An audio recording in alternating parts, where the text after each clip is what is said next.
Alright guys, the day has finally come.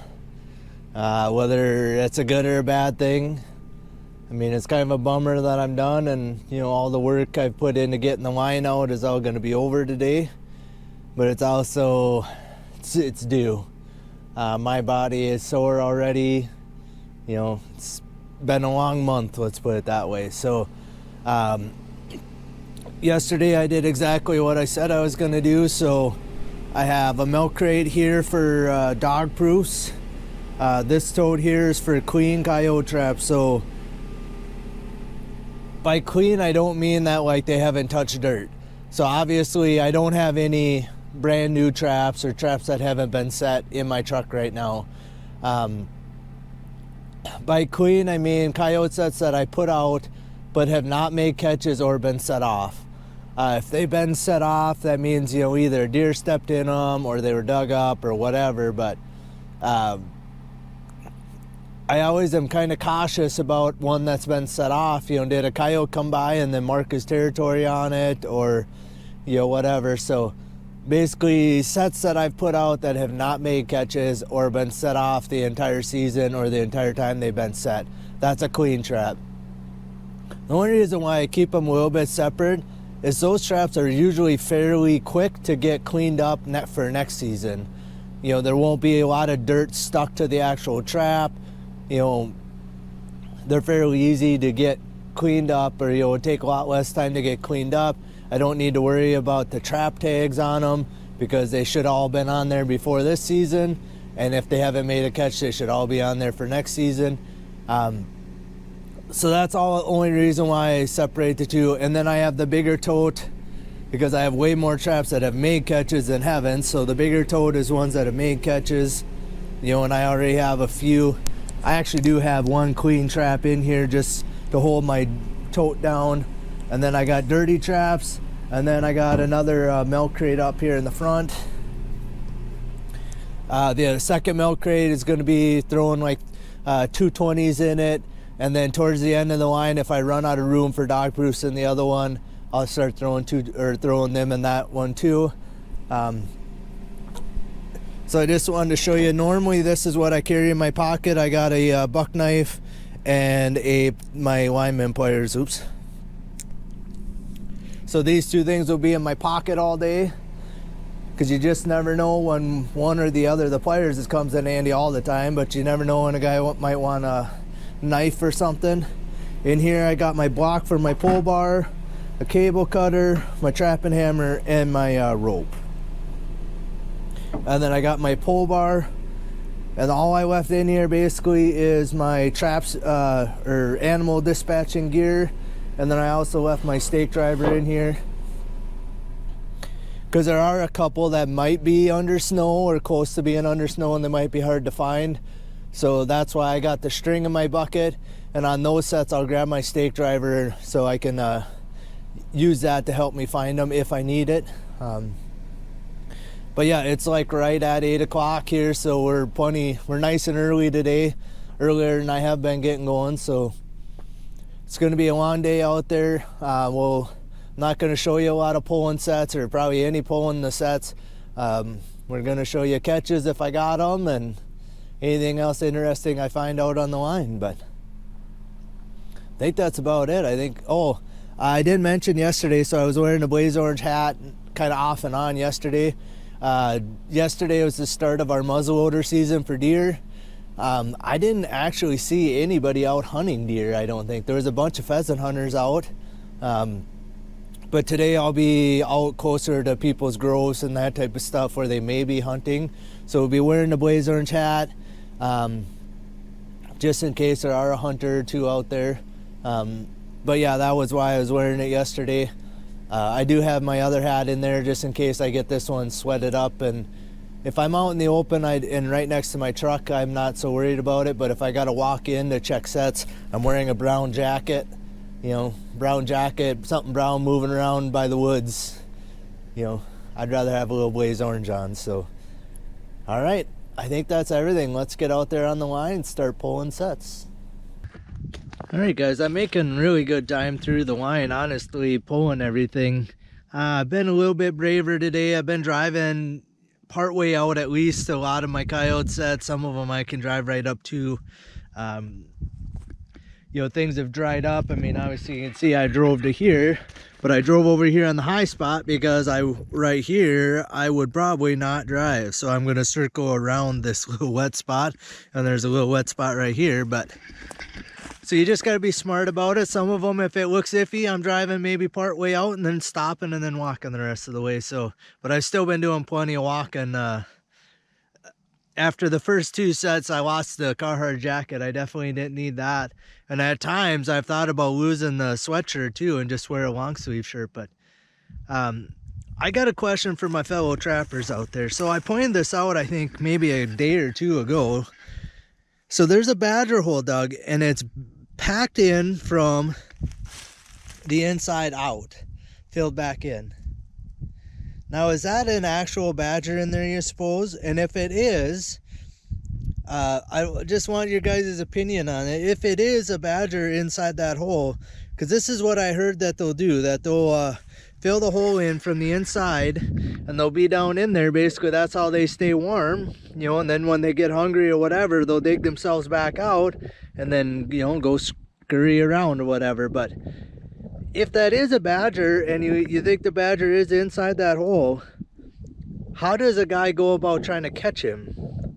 Short of trying to leave like a coyote set laying here, or setting right here. I mean, I could put a coyote set right here if I really wanted to, but I can't check it all the time. But if I knew how to trap him, a guy could pay attention. If I ever see this type of situation again, you know, I could maybe have a chance of catching the badgers, because the farmer knows there's a badger around. He's been digging holes all over, and he kind of would like me to catch him, but I have not yet. So yeah, if you think he's in there, you know, drop a comment down below if you think he is in there. And 2, if you've ever had a situation like that and you've had any success trying to catch said badger when he comes out of his hole. Because I don't think putting like a 220 over the hole is going to do me any good. Because I feel like he's going to, you know, push the dirt out, and the dirt's going to set my trap off before, you know, the badger gets to it.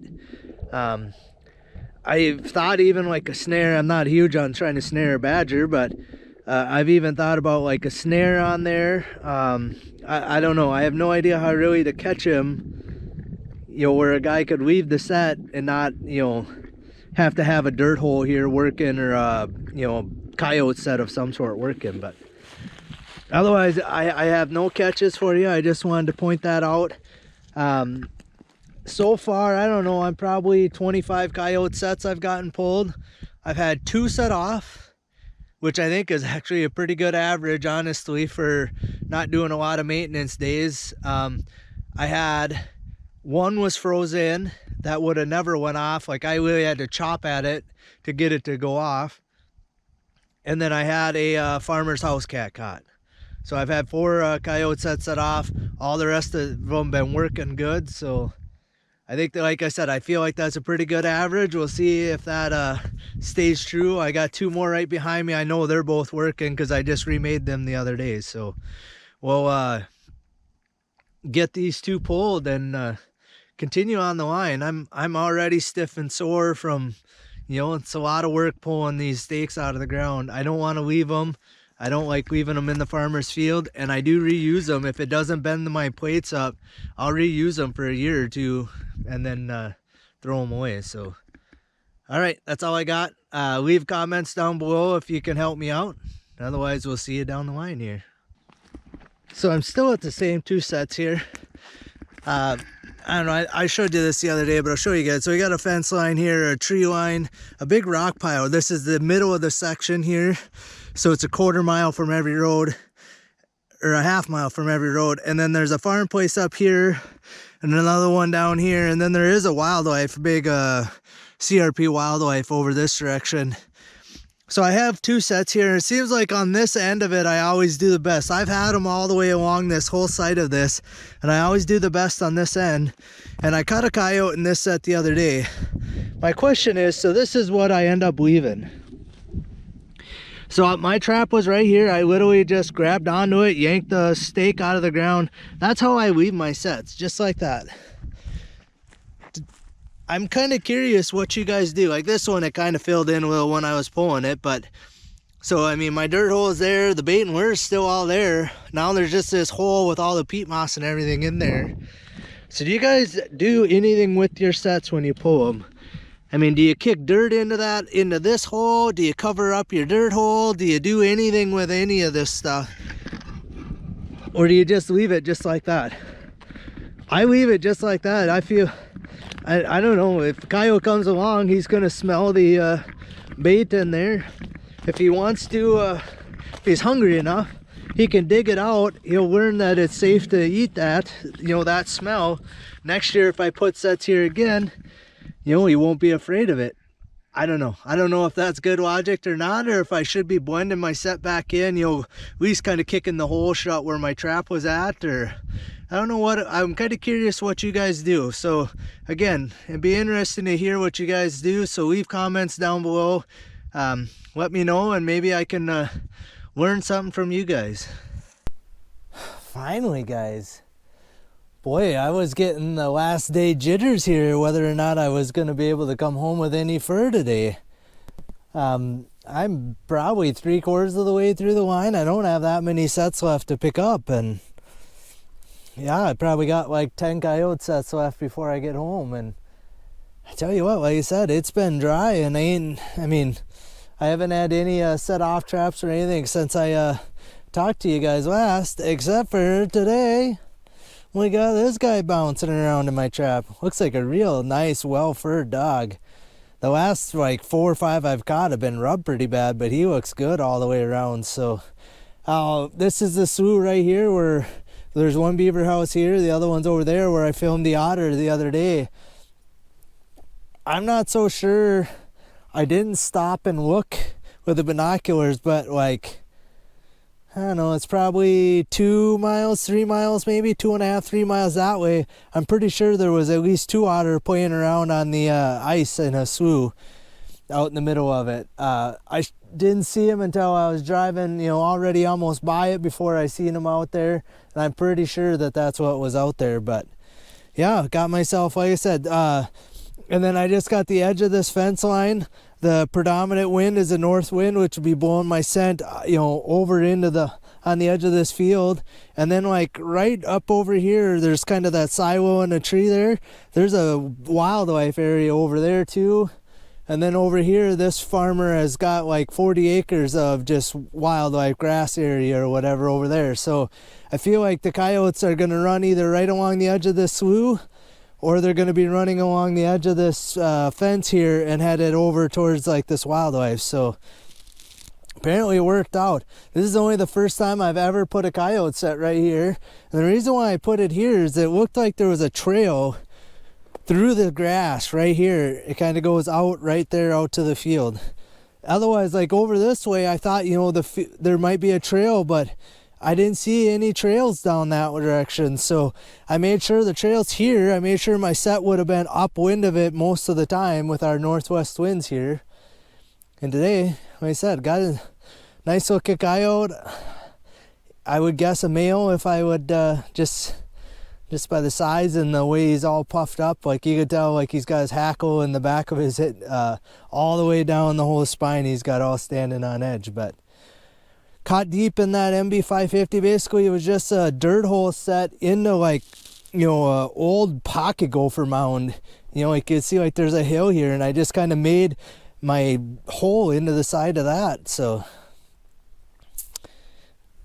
finally going home with a little fur today. Like I said, I was getting worried it wasn't going to happen. So yeah, first day or last day, I guess, is as good as the first day. That's the second coyote in this set and the third one in this pasture. So the landowner here is going to be happy that I got rid of them. So, well, guys, here we are.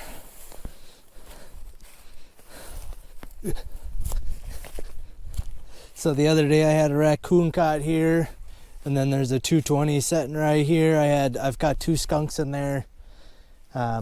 Basically in the last about week or week and a half, I'm trying to think how long these have been here, about roughly that week or week and a half. These are the last 2 raccoon sets I have out for the year.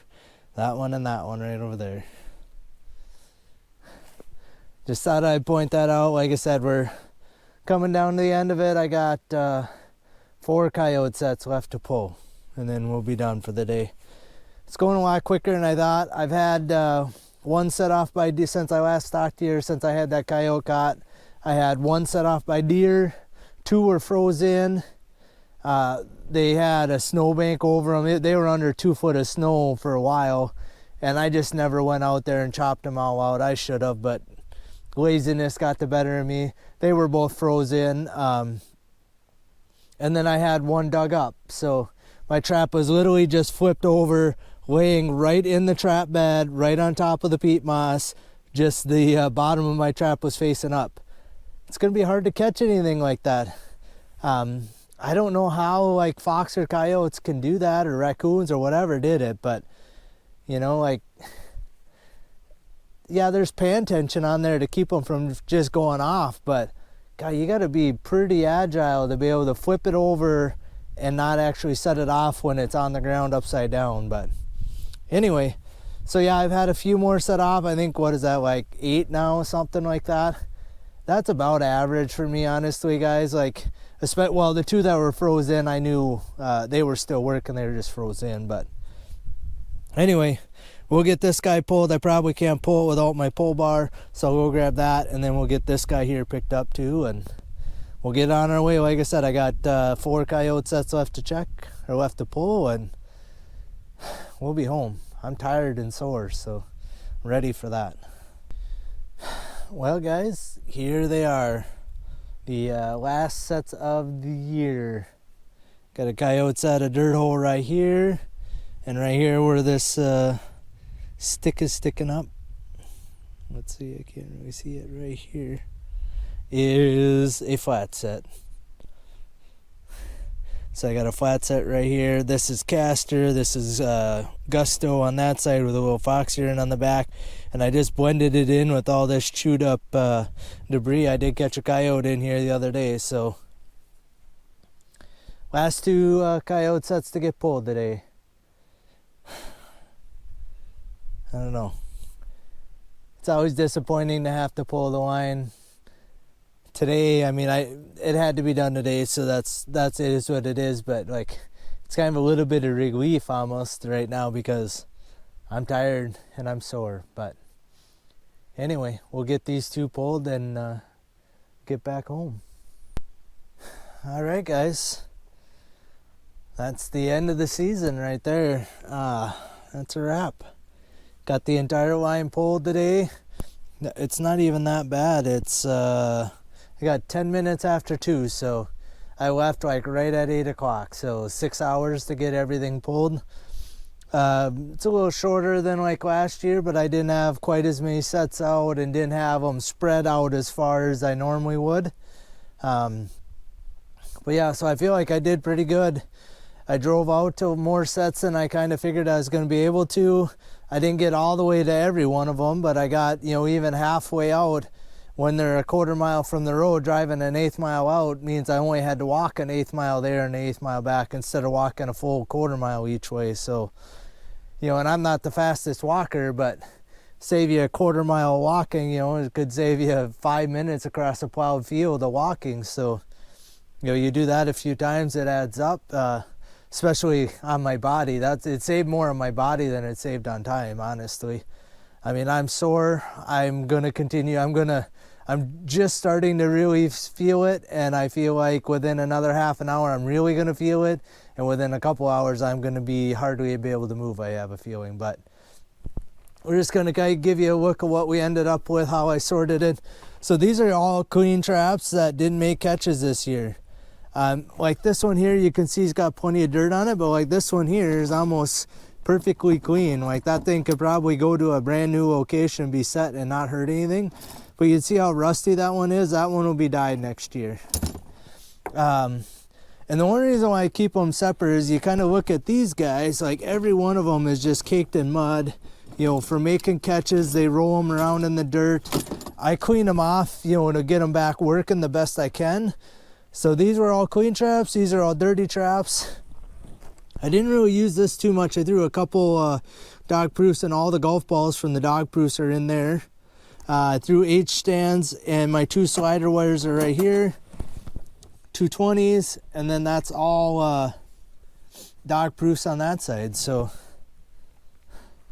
actually kept it pretty well organized, kind of on purpose. Like I had the time, honestly, but when I go to start working on these sets or traps next summer, they're gonna be a lot easier to work with. Like last year I had dog proofs and 220s and footholds and everything all in the same milk crate, so it made it a kind of a pain in the butt to get them cleaned up. Like I had to, you know, they get all tangled up, so I had to sort each one as I got it untangled. And so this year should be a little bit better for that. So I only had a couple snares out, and I got them are inside the truck.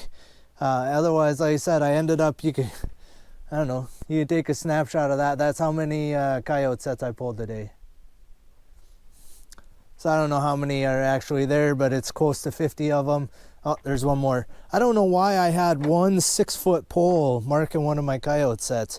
It was one that I got a badger in, and that must have been all I had in my truck as a 6-footer. So I had one 6-foot pole. But here's a monster catch today. Oh, I did end up with, I was walking across the field, and I found that guy laying out in the field. And I would give it back to the farmer, but that quarter has actually been sold a couple times in the last few years, so I actually don't even know who owns it, and it's been laying out there for a while. So got myself a nice crowbar, like a 3-foot crowbar. It's actually got both ends, and the teeth aren't broke on it or anything. I mean, it's been pounded on quite a bit, but so a bonus find, you know, I always like that. And then here's the catch of the day. So last day, pull day, and ended up with one coyote. And I guess I caught a farmer's cat that I let go. So this is probably the nicest looking coyote. Like, he's really thick furred. Like, I don't know, you know, he's probably got 2-inch long hair in there. I thought he might have been rubbed on his back here, but I think he's just the way he was standing there. He does have a few burrs, like he's got one there and some down here on his rump, but nice coyote. It is a big male, just like I thought it was. It's just the way they posture, and I don't know if just the build of them, I don't know how I can really tell, but a lot of times I can walk up to a coyote, adult coyote anyway, and I can tell you whether it's a male or female. Well, it's in the trap without really inspecting the animals. So, but yeah, like I said, things went well today. I did end up using, I told you I had those 2 traps that were frozen that were right next to each other. One literally had like an inch of ice on top of the dirt, and then my trap was frozen the ground under that. It had snowed and blew over the top of them. Like I said, I never made it out there to dig them out, essentially. So the snow just melted, and I think it just, the ground was so saturated that the ground was just froze rock hard around it. My pea moss and everything was actually still soft, but there was so much hard ice dirt on top of my trap that they would have never went off. The one I had to chop out, but the one I chopped out, I actually couldn't find it, so I ended up using my little string and my stake driver and poked around a little bit. It actually took me a minute or two to actually find it. I didn't think it was that close up to the actual like grass bank right there, because I had caught a badger in it, so it's hard to tell because everything was, you know, leveled flat. And with the ice and snow over it, I couldn't see my dirt hole or anything like that either. So like I said, I actually used my string right there. That string saved me probably, you know, who knows, it could have saved me 10-15 minutes just on that one set. I literally put my string on there, started stabbing my thing, made it up to where the ice was, kunk, hit my trap. Didn't go off, like, you know, but because it was frozen, but I can hear the metal on metal real easily and feel it when you're poking, so it was pretty easy to tell. So it was nice to have that. It ended up being towards the end, I wasn't even grabbing my whole pail. I literally was grabbing my wood block and my pole or my pole bar, and that's it. I just but I could get fairly close to most of them. So if I had to walk back, I would, I could. On a couple of them that I did have to walk a long ways from the truck, I did grab the whole pail just in case. I didn't want to get all the way out there, eighth of a mile, quarter of a mile off the road, and then have to walk back to the truck for something else. So I just want to say that everything that I got in my truck right now has to get out of here today. So we're going to get this coyote taken care of, and then all this gear, so all the traps and everything, these mats, these extra plastic things in the bottom, this rack and everything that's bolted to my side rail here, I'll have to get all that unbolted out of here. All this stuff's got to get out of here. There's a bunch of stuff in the back seat of my truck here that you guys probably don't ever get to see, but we'll just give you a peek in there. So this is a pail of extra peat moss. We got a bucket with different snaring stuff. That over there, that tote is just kind of extra syringes and the gloves I use for taking care of skunks. There's a roll of paper towels in there, a Kleenex box, just kind of extra miscellaneous stuff that you kind of need on the line and on occasion. I keep it in that little tote just to keep it organized. I had a little air compressor with me, and then over on the bottom I got just some extra tools.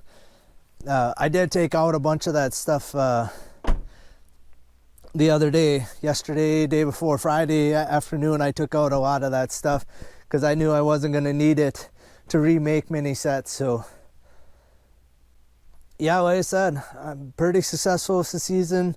It wasn't as good as I would have liked, but I don't know, it ended up being fairly respectable towards the end here. I made a lot of catches in the last 4 days, or 5 checks, whatever, maybe even more than that.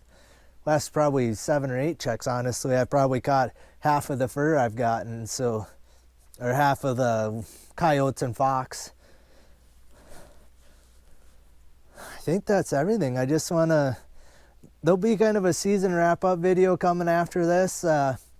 There'll be hopefully a barn picture video coming after this. So when I get all my fur put up, I'll try and get a picture of it all hanging on the barn down here again like I do every year. So there'll be a couple more videos in this series, but I just want to thank you guys for following along, riding around with me for the last month essentially. It's not that you're necessarily in my truck riding with me, but it's kind of fun knowing that you guys are there and actually are kind of paying attention and following along with what I'm doing. So kind of makes it fun for me. So otherwise, if you haven't already, hit subscribe. There should be some more videos coming out over the summer here, of how-to type videos. Yeah, hit the like on this video. I got everything pulled and I didn't get stuck. That's a bonus. Leave comments down below the Badger set comments. I'd love to hear what you guys think about the Badger sets, and I'd also like to hear what you guys think about what you do with your coyote sets when you pull them. If you just leave them like I do, or if you somehow level them off, dust them over, do anything with them, I'd be interested to hear what you guys do and kind of why you do it. What's your logic behind doing that? So otherwise, we'll see you guys on the next video.